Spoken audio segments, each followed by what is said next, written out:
Vietcong 2 is honestly one of the worst FPS games I think I've ever played. In fact, I don't think it's a stretch to say it's one of the worst games I've ever played. Simply bringing myself to spend time playing it was literally a chore to me. In the time it took me to get through the campaign, I also managed to finish like over half a dozen other games, and also make videos on them, let alone get a single video done for Vietcong 2.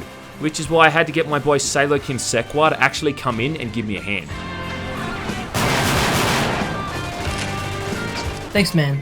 The original Vietcong, released in 2004 by the Czech company Pterodon, is one of my favourite first-person shooters with its slow pace and authentic feel to the gameplay and setting. It totally deserves a re-release on GOG or Steam. 2 years after its release, 2005's Vietcong 2 came out, and like G3 says, it's the worst kind of sequel in almost every way. It takes a few steps forward, then stumbles ass backwards over a chair like a fuckwit. It removes everything that was solid about the first game, leaving behind a short, frustrating experience that left me very disappointed. Now, whereas Vietcong was quite unique for taking place almost entirely in jungle settings, Vietcong 2 has decided to remove everything that made the first game so memorable, and take place almost exclusively in more urban settings, namely the streets of Hue in Vietnam. It's a game where you get to meet interesting and stimulating people from an ancient culture, and then kill them.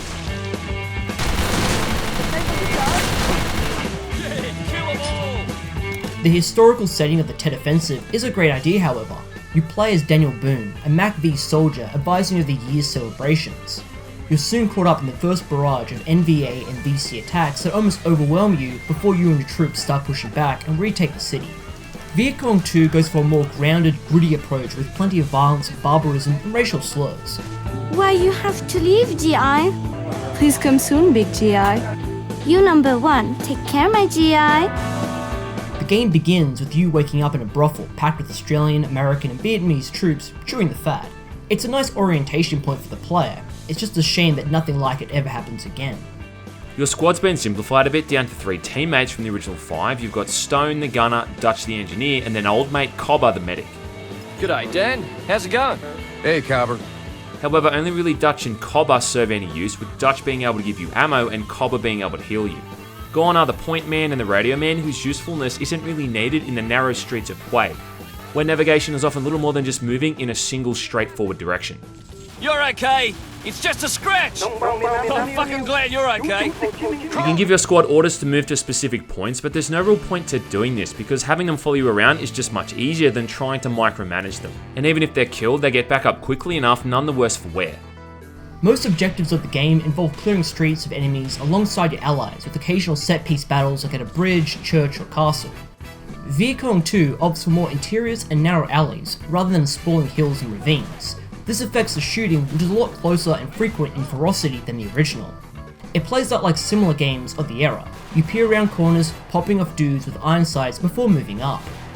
Yeah, and that'll be fine, except the shooting is just terrible. I think a really big part of what makes the shooting so goddamn awful is the behaviour of enemies. Now, obviously Vietcong 2 isn't a run-and-gun shooter. It does have some degree of strategy to it in the sense that enemies aren't just going to be standing around waiting to be put out of their misery. And if you run out into the open like a jackass, you can expect to die pretty damn quickly.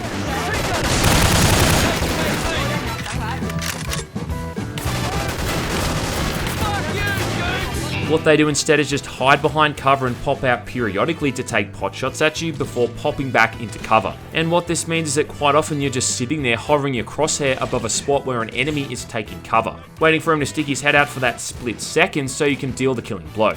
The first Vietcong was plagued by cheap, overly accurate enemies and sudden deaths. This has somehow gotten worse as enemies are everywhere and they immediately kill you. There's numerous corridors, doorways, and scripted moments that wipe you and your squad out. Wrigley, you're alive. Stay in cover.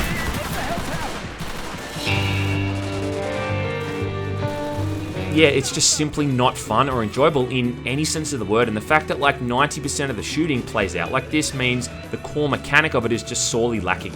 I also found that the difficulty modes in Vietcong 2 are just like extremely unbalanced. I mean, normal mode feels more like hard mode, where you're often killed from enemy gunfire before you're even able to react to taking damage.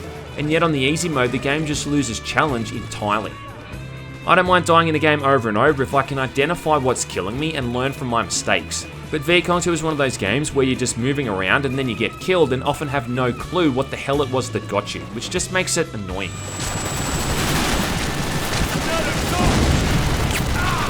Destroy that cannon. In the later parts of the game, they keep sending hordes of VC at you armed with rifles and MGs that tear you apart. It makes the game a bitch to bother playing. To add insult to injury, there's also really long loading times when you're reloading the last save file, often upwards of 20 seconds, which for a game made in 2005 is just unacceptable. But outside of that, the shooting controls just feel janky and wonky as all hell. You're given very little feedback when you're actually hitting an enemy, as they don't react all that much until they're killed, when they almost humorously ragdoll to the ground in the most awkward and unrealistic positions possible. Praise has to be given where it's due though. There's a massive selection of firearms from the era for both the Coalition and Insurgency forces. That is true. Look, Vietcong 2 does a great job of giving you things to shoot the Vietcong with. There's 7 different pistols, 8 SMGs, 11 rifles, and 7 light machine guns. The staple notes of the M16 and the AK rub shoulders of the rusty German and French rifles, reminding you this is an old and bloody conflict with various nations taking part. But despite having a genuinely good roster of weapons, all of which are modeled quite realistically and true to life, none of them are all that much fun to use, and they lack any real sense of impact or power. Even with something like the bar or a mounted machine gun on the back of a jeep or tank, I mean, you may as well be using a goddamn BB gun, because it has about the same amount of meatiness and weight when firing. Another issue is that the gameplay never gets overly varied outside of briefly riding in a boat. There's little sense of scale on the battlefield. It's a serious letdown. The diverse guns are themselves rendered pointless with how repetitive and difficult each firefight is. Vietcong 2 doesn't even really look all that good. In fact, it kinda looks like shit. Outside of the modelling for weapons, which I do think is really impressive, the game just looks ugly and blocky, and it even kind of did for its time. The game's so ugly it could be a modern art masterpiece. The game does have some impressive set pieces and destructive moments with the use of ragdolls and physics for some items, but various sections of the game feel incomplete or barren of features or any uniqueness, with terrible skyboxes. The textures are pretty realistic though, and you can at least run it in 1080 with forced anti-aliasing and texture filtering. In my experience, it ran like total garbage, with an inconsistent frame rate and multiple crashes. And just when the campaign starts to get slightly interesting, it ends after just 3 hours. Yeah, but I actually see that as kind of a positive. I mean, in a way, the one saving grace with Vietcong 2 is that it is super short. The US campaign has maybe a dozen or so missions, but most of them can be finished within 15 to 20 minutes. And yet, despite how short it is, it may as well have been 300 hours long, because playing it just made me feel that same way. However, we should say, Sunny Gems, that this game does include a Vietcong campaign where you play as a doomed VC as he eventually partakes in the offensive. It could have been something really special as you see how truly grey the conflict was, a shockingly ballsy move on the devs' part. Unfortunately, it ends in about half an hour, another waste of time. It's a shame too, because this campaign is at least set in the jungle, so it feels and plays more like the first game, and making the story take place from the perspective of a VC instead of some gung-ho soldier gives it a bit more variety. But there's only 4 missions in total, each of which can be finished pretty quickly, and you have to finish the entire US campaign before you can even play them. Vietcong 2 annoys me a lot. It fails to continue on the success of the original, choosing to instead go back and embrace mediocrity. The actual good portions and ideas are largely squandered or let down, either through its poor gameplay or short length. It's hard to pin down what Vietcong 2's major malfunction is, but overall it's just bad. The story it tries to tell in dribs and drabs is forgettable at the best of times. It has horrible voice acting, plays on tired Vietnam War cliches, and is about as memorable as the last shit I took. But at the end of the day though, at least it's still better than Lawbreakers. Come back as soon as you can.